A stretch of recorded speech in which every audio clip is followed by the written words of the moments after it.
네, 중부 곳곳에는 밤새 물폭탄이 떨어졌습니다. 서울 등 중부 곳곳에 200mm가 넘는 큰 비가 내렸는데요. 네, 현재는 비가 그친 것 같은데요. 이 자세한 장마 전망을 김동혁 기상 전문 기자와 함께 알아보겠습니다. 어서 오세요. 네. 어제 서울에는 종일 비가 내렸고요. 또 이번 장맛비도 역시 중부에 집중된 것 같은데 먼저 비가 얼마나 쏟아진 건가요? 예, 공식 관측을 기록하는 장소 중에서 서울에서 비가 가장 많이 쏟아졌습니다. 물론 비공식적으로 관측하는 모든 장소 중에서도 서울에서 가장 많은 또 비가 쏟아지기도 했습니다. 그래서 이번 비는 주로 이 서울을 중심으로 해서 중부 곳곳에 상당히 많은 비가 쏟아졌다 이렇게 보시면 될 것 같고요. 서울 도봉구에서 266mm의 강수량을 기록했습니다. 네. 일요일부터 오늘 새벽까지니까 한 이틀 동안에 내린 비의 양이 266mm입니다. 우리가 장마 평균 강수량이 뭐 한 350mm에서 400mm라고 본다면 이 서울 도봉구에서는 이 장마 기간에 내릴 비의 절반가량이 이틀 동안에 내렸으니까 상당히 뭐 기록적인 폭우다 이렇게 또 보실 수 있을 것 같고요. 중부 많은 곳에서 이제 10시간 넘게 호우주의보가 발효가 됐었고요. 어제 서울 같은 경우에서도 오전에 호우주의보가 내려졌었는데 어젯밤 11시에 해제가 됐거든요. 그러니까 12시간 가까이 서울에서 역시 또 호우주의보가 내렸습니다. 말씀해 드린 대로 역시 중부지방으로 상당히 많은 비가 쏟아지게 됐는데 그래픽을 통해서 보시면 한반도 북쪽에서 이 한반도 서쪽으로까지 상당히 차고 건조한 공기들이 깊숙이 내려와 있는 상황이었습니다. 그 과정에서 한반도 남쪽에서는 더운 공기들이 상당히 자리하고 있고 그 좁은 통로를 사이로 해서 이 수증기가 굉장히 많이 좀 유입이 되게 됐는데요. 그것이 이제 중부지방을 관통하게 됐고 대각선 쪽으로 이 수증기가 많이 유입됐습니다. 그러다 보니까 수증기의 통로죠. 충청도라든지 서울 그리고 경기 남부 그리고 영서지방까지 해서 오늘 새벽까지 상당히 많은 비가 쏟아지게 됐습니다. 광명에서도 235mm의 강수량을 기록하게 됐고요. 부천도 218mm, 고양도 206mm 정도 기록하면서 경기도에서도 상당히 많은 비가 쏟아지게 됐고요. 일부 지방에서는 시간당 50mm가 넘는 굉장한 집중호우가 또 쏟아지게 됐었고 뭐 광명도 235, 부천 218, 고양도 206mm, 춘천도 160mm. 그래서 영서 지방에서도 역시 상당히 좀 많은 장대비가 쏟아지게 됐습니다. 이번 비는 어쨌든 우리가 장마 초반부터 본다면 중부지방에 많은 비가 내리긴 했습니다만 중부지방 내에서도 지역적인 편차가 좀 컸었는데 이번 비는 중부지방에 상당히 고르게 좀 쏟아지는 특징을 보였습니다. 그런데 중부지방뿐만이 아니라 밤사이 남부 곳곳에도 피해가 잇따랐다고 하는데요. 뭐 현재 호우 상황은 어떻습니까? 예, 현재는 호우주의보가 내려진 지역은 없다고 보시면 되겠고요. 현재 제주도에서만 장맛비가 내리고 있고 나머지 내륙을 중심으로 해서는 장마가 소강 상태에 들어 있습니다. 어제 저녁 11시에 경기와 서울, 인천 이렇게 수도권 지방에서 호우주의보가 해제가 됐습니다. 었고요. 또 오늘 새벽 3시에 강원도에서 내려져 있던 호우특보도 모두 해제가 됐습니다. 따라서 내륙에 내려져 있던 호우특보는 오늘 새벽에 대부분 모두 다 해제가 됐다 이렇게 보시면 되겠고 북쪽에서 차고 건조한 공기가 내려와 있는 상황이기 때문에 그리고 계속해서 내려오고 있기 때문에 장마 전선이 계속해서 밑으로 처지고 있는 상황입니다. 그래서 현재는 제주도에 장마 전선이 머물고 있습니다만 앞으로는 제주 남쪽 해상까지 장마 전선은 후퇴할 것으로 보입니다. 그래서 오늘 낮까지 해서 제주도에서는 최고 한 80mm 정도 장맛비가 내리겠고요. 낮에 대부분 그치겠고 비가 내리는 동안에 남해안 일부에서도 역시 빗방울이 좀 떨어지는 곳들이 있을 것으로 보입니다.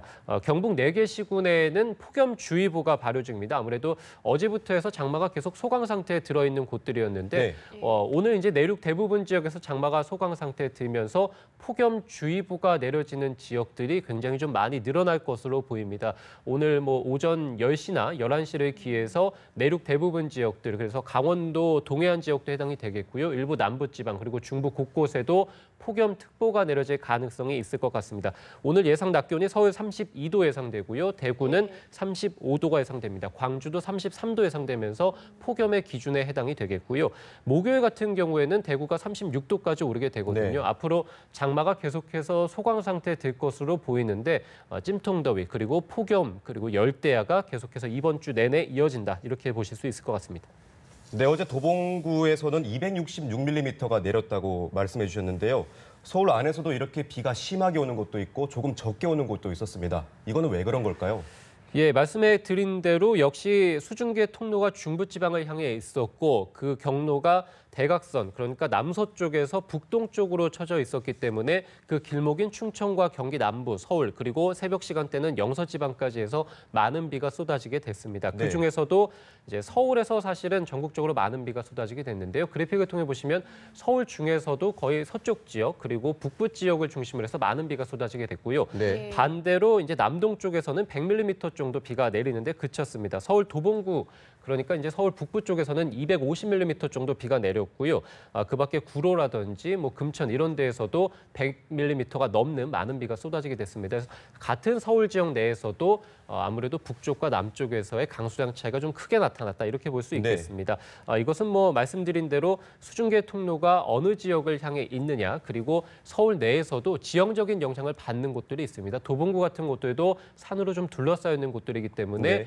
수증기가 지나가면서 산을 좀 통해 지나가면서 구름이 좀 폭발적으로 발달할 수 있게 되거든요. 그러다 보니까 도봉구에서도 역시 굉장히 많은 비가 쏟아지게 됐었습니다. 지역별로 어쨌든 이번 강수량은 좀 큰 차이를 보이게 됐고, 물론 뭐 중부 내에서도 상당히 고르게 내리긴 했습니다만 지역 내에서 특정 지역에 특히 또 많은 비가 내리는 이런 게릴라성 호우, 특정 지역에 집중 호우를 쏟아붓는 이런 게릴라성 호우가 이번 강수의 어떤 특징이다 이렇게 볼 수도 있을 것 같습니다. 네.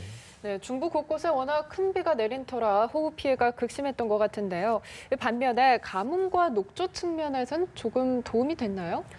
예, 뭐 중부지방에 200mm가 넘는 비가 쏟아졌기 때문에 아무래도 가뭄 측면에서는 계속해서 말씀드립니다만 중부지방은 가뭄이 대부분 해갈됐다 이렇게 보실 수 있을 것 같습니다. 반면에 남부지방에서는 아직 뭐 100에서 한 150mm 비가 내린 곳들이 있습니다. 그래서 이런 지역들에서는 기상학적인 가뭄이 여전히 들어 있습니다. 그래서 뭐 계속 출연을 할 때마다 말씀을 드립니다만 지금 오른쪽을 통해서 보시면 가장 최근입니다. 그래서 내륙 대부분 지역 그리고 남부 일부 지역에서도 여전히 이제 가뭄이 해갈된 모습을 볼 수 있는데 네. 일부 이제 뭐 호남이라든지 경남 지역에서는 여전히 가뭄에 들어 있습니다. 이들 지역에서는 강수량이 아직까지도 부족한 지역들이거든요. 그래서 남은 장마 기간 동안에 이들 지역을 중심으로 해서 장맛비가 좀 더 많이 내려줘야 될 것 같습니다.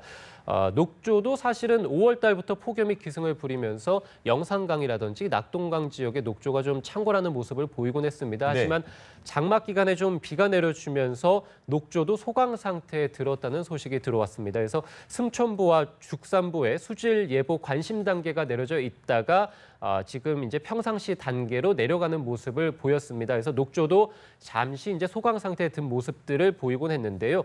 아무래도 이제 오염원이 없었기 때문에 그렇습니다. 이제 비가 적당히 내리게 되면은 하천가 주변의 오염 물질들이 하천이나 강으로 유입되게 됩니다. 그러니까 녹조가 이런 오염원들을 먹고 이제 자라게 되거든요. 그런데 비가 적당히 내려주면은 사실은 오염원들이 하천에 많이 발생을 하면서 녹조도 창궐하게 되는데 장마 기간 동안에는 비가 좀 많이 내려주기 때문에 녹조가 먹을 수 있는 이런 인이라든지 이런 오염 물질들이 많지 않게 되거든요. 그래서 장마 기간에 녹조가 소강 상태에 들었고 마찬가지로 장마 기간 동안에는 날씨가 그렇게 덥지는 않죠. 그래서 수온이 그렇게 높지 않다 보니까 역시 녹조가 아주 크게 창궐하는 모습은 보이지 않았습니다. 다만 장마가 끝나고 나면은 본격적으로 폭염과 이제 열대 같은 것들이 기승을 부리면서 강물의 수온이 크게 오르게 됩니다. 그러다 보면은 녹조가 다시 또 창궐할 수 있게 되거든요. 주로 한반도의 녹조, 강물의 녹조는 장마가 끝나고 난 이후에 굉장히 크게 급속도로 증가하는 모습을 보이기 때문에